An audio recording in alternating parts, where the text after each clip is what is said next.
今天来救援一台收割机，又是一个起步价的活。众所周知，300块钱是我们干活的一个分界线。不过今天这300块钱干的还是蛮轻松的。事情是这样的，这台收割机在这里田里面收油菜籽，因为这个田里面太湿了，所以这个收割机履带陷下去了。陷下去之后，把履带搞掉了，所以叫我挖机来帮这边吊起来。再把履带重新装好，首先就把这个挖机推土板对着犁田机，这样吊起来的时候，挖机屁股不会翘。我再把这个挖斗给取掉，这个挖斗在上面实在是太碍事了，用这个快换，后面这个钩子吊，安安全全。这个收割机的一边大概有个2吨左右重，挖机应该是完全能提得起来的。现在它可以慢慢搞了。没想到这个收割机履带还断了，这下子我所要等的时间就长了一点了。他需要回家再拿一块好的履带过来。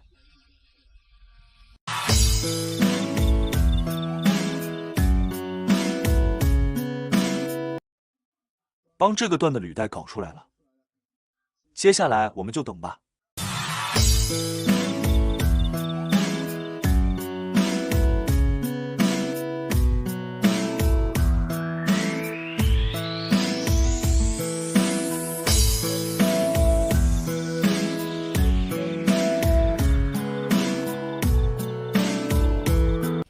这块履带太大了，4个人拿不动，用这个滚的方法从下面滚上来。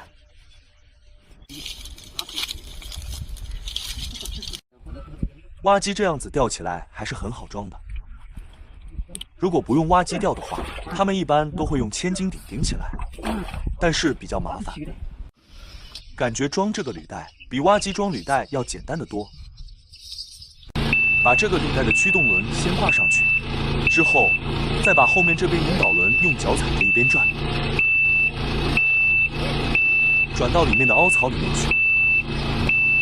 感觉这个不太那么安全，不过效率挺好的。进去了，履带装好了，挖机把臂放下来，再把挖斗装好，再把这个旧履带挖起来，扔到河边去。下次搞一把柴火，把它烧掉，里面还有几十斤的铁。活干完了，挖机准备装车。先把挖机履带摆正，